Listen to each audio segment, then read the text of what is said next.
Support for Just Seen It comes from Warner Archive Instant. Streaming hard-to-find movies and TV shows direct from the studio at WarnerArchiveInstant.com. Support for Just Seen It comes from Weaver's Coffee and Tea, makers of hand-roasted artisan coffee and hand-blended tea. Learn more at weaverscoffee.com.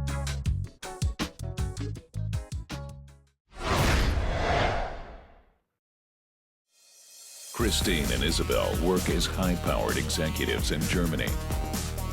While Isabelle struggles to further her career, Christine uses Isabelle to advance her own.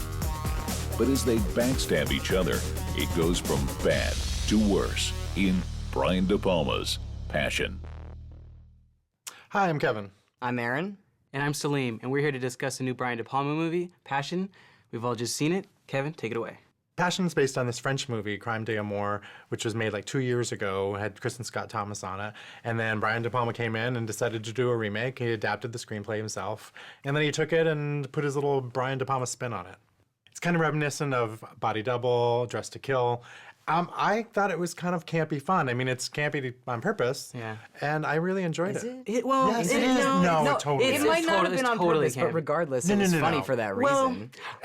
Okay, so the first 10, 15 minutes of the movie, I enjoyed. It's got this 80s, 90s bombastic music to it, which was, at first, I was confused, but I was on board with it. The whole movie is, for the first hour, is like a 90s It's a complete suspense 90s throwback. thriller, Yeah, exactly. And it has this wafty dream nature to it that's interesting. However, I kind of got tired of it after a while. The clumsiness of the story just started to just bump really, really obviously to me.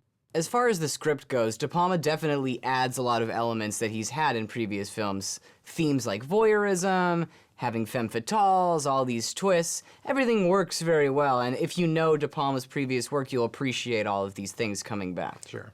I enjoyed the thriller aspect of it. I enjoyed trying to figure out what this mystery is and who's killed who. But by the end of it, it felt like there was a million twists. They were in a car, they were veering this way, then veering this way. They obviously didn't know which way the vehicle was going. Right. And so by the end of it, I just felt like it was a little amateurish in terms of how they added these twists in. Everything in there is there for a reason. Everything. Totally. Every line, every angle. So I think if you go back and look at it again, you could probably try to figure out what he was doing. I mean, I was sitting in bed that night and thinking about the ballet scene, and I was like, wait a second, I figured it out. And that to me is fun. I think the best part for me was the two lead actresses. Rachel McAdams is back to her mean girl status, and it was fantastic. Yeah, well, she's like a despicable person, but it's so great. But she's having so much fun. Yeah. And that's where the campiness, because I think she purposely is playing it campy. And there's a scene where she's in this, I think it was like a negligee or something, it's strewn out on the couch, and she's on the phone, and the camera's pulling back as she's trying to invite somebody over. It was hilarious. Yeah. No, I loved all those moments, especially between her and Noomi Rapace. But my problem with her character and Noomi is I never got to know who these people were, especially with Rachel McAdams. She lies, she tells stories, so I never knew who she actually was. She was a gal who wanted to be at the top of her game. It was kind of on purpose. All the deception, especially with Noomi Rapace's character, has a reason for being there. And with Rachel McAdams, it's the same sort of thing. I mean, you're really wondering who's gonna make the first move and do something shocking. And that's the reason why these characters are vague the way that they are. You're shocked because I took credit for your idea. Honestly, I would expect you to do the exact same thing in my place. I wanted New York, but I wasn't counting on it.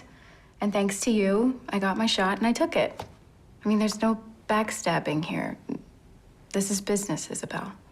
What did you think about Noomi Rapace? Noomi, again, her character, I was struggling to try to figure her out, and then as the story progresses, it becomes even more and more difficult to figure her out. Her character was interesting.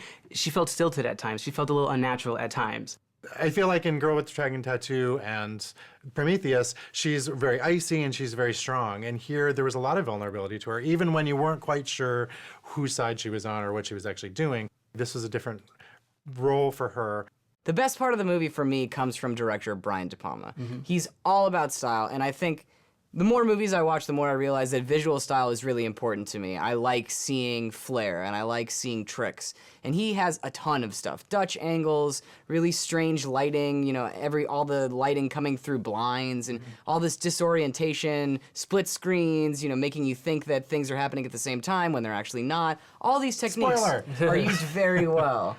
I agree with you guys. I like the technique, I like his style, but there are just some scenes with lighting that just didn't seem to mix well with this advertisement world. It just seemed out of place. There's definitely a contrast from the first hour of the movie where everything's very brightly lit and there's no shadows to the moment when we start finding twists and getting all this mystery. That's when everything gets a little wonky, and I think it's on purpose. It is. I mean, like, there's a lighting where they're in an office and it's like blinds lighting where you can see the darkness over their eyes or over parts of their body. And it seemed way too artistic for a scene in an office of them just talking about nothing. And if you don't know his work, you probably aren't going to appreciate it as much. You will think it's a little campy or it's a little goofy. But Or if you don't like suspense thrillers. fans of Brian De Palma's early work are really going to appreciate this. So I think there's a lot of good elements to it. So I say stream it.